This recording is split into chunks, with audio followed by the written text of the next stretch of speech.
All right, so another day on the BRZ here. Kind of go over some of the stuff that I forgot to film real quick.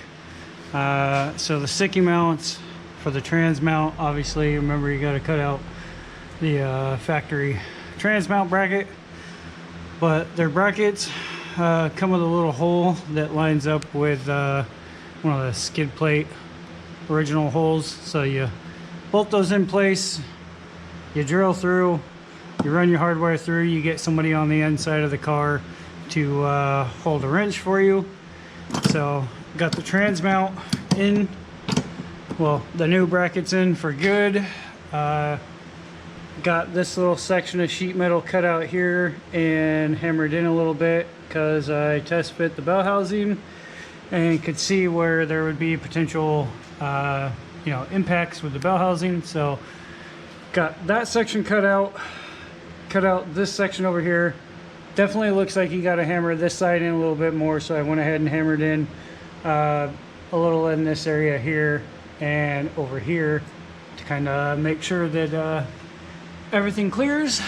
Okay, so now onto the motor. I went ahead and pulled the motor again, and I got the new pilot bearing hammered in and am now about to put this twin disc ACT clutch setup on. So I'll go ahead and get the flywheel bolted on, torqued on, and then assemble the two discs and the intermediate plate, torque all that down, and then we can put the bell housing on. And then I already got the throwout bearing spring off, so we can take a couple measurements and see if we're going to need to shim the throwout bearing or not. So yeah, that's what I'm gonna do now.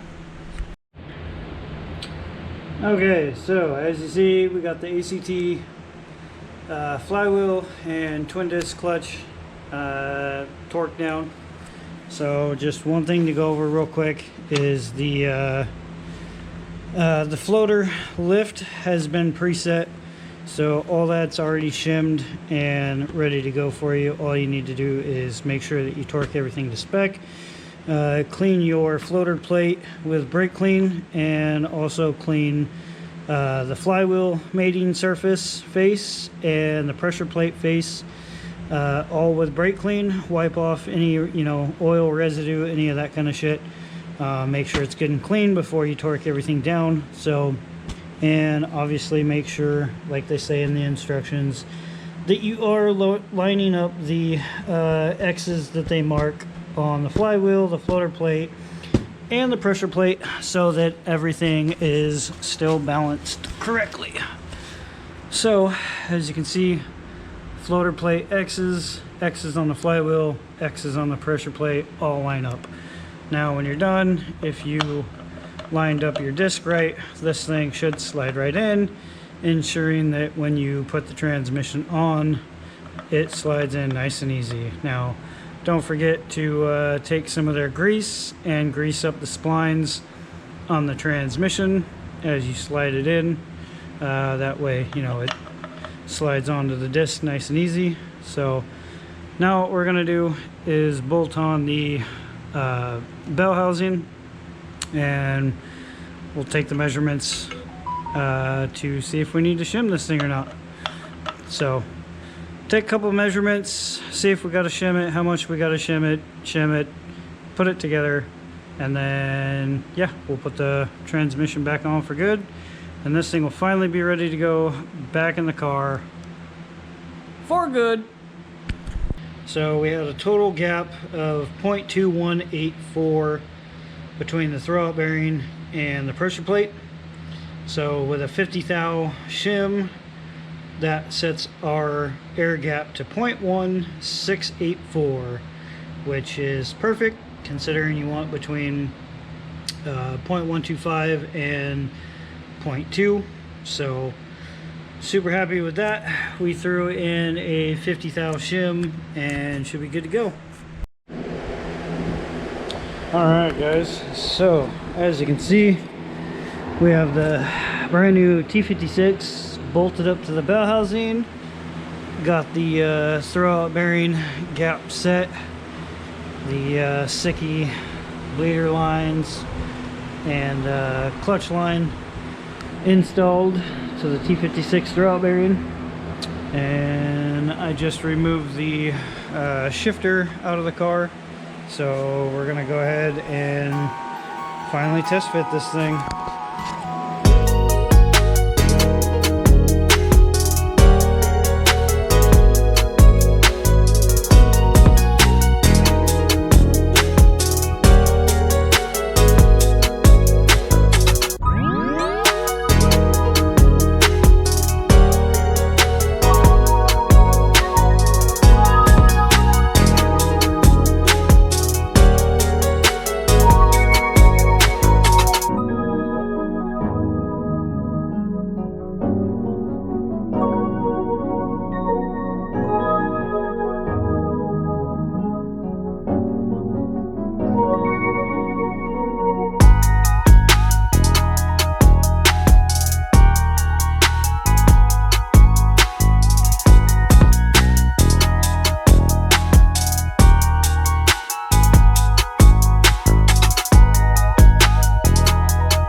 Alright, there we have it.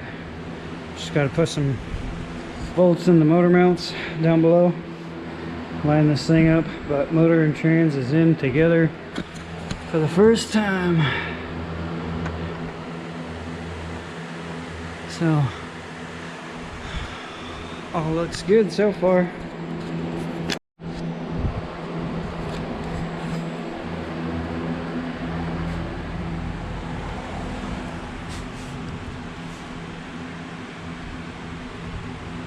As you can see, we have an LS1 and a BRZ. Alright guys, here we go again. So back on the LS BRZ.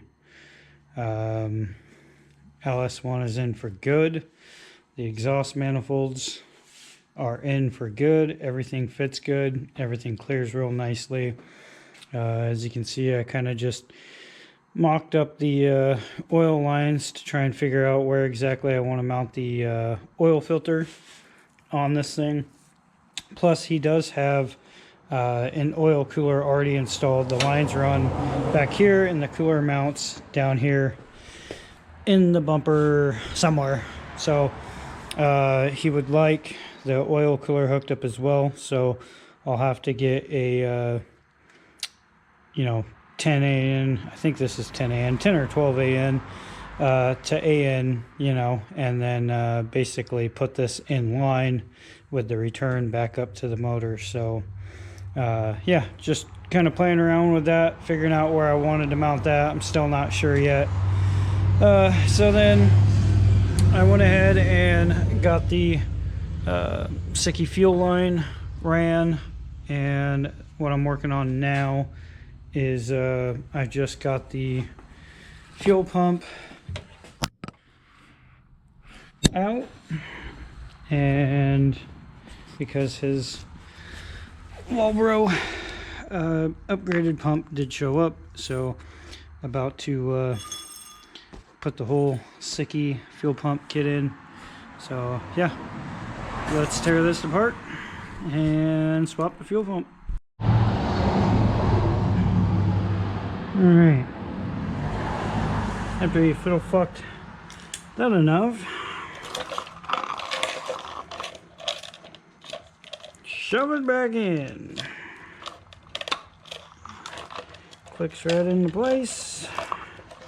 Make sure you get both your wires up there.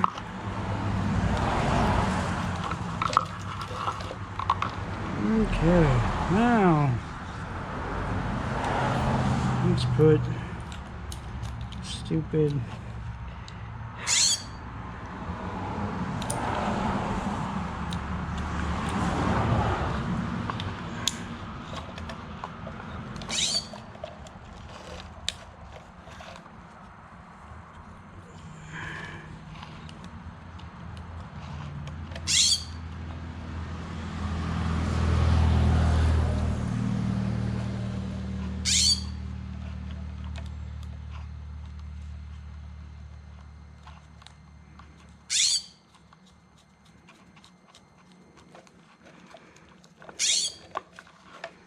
okay.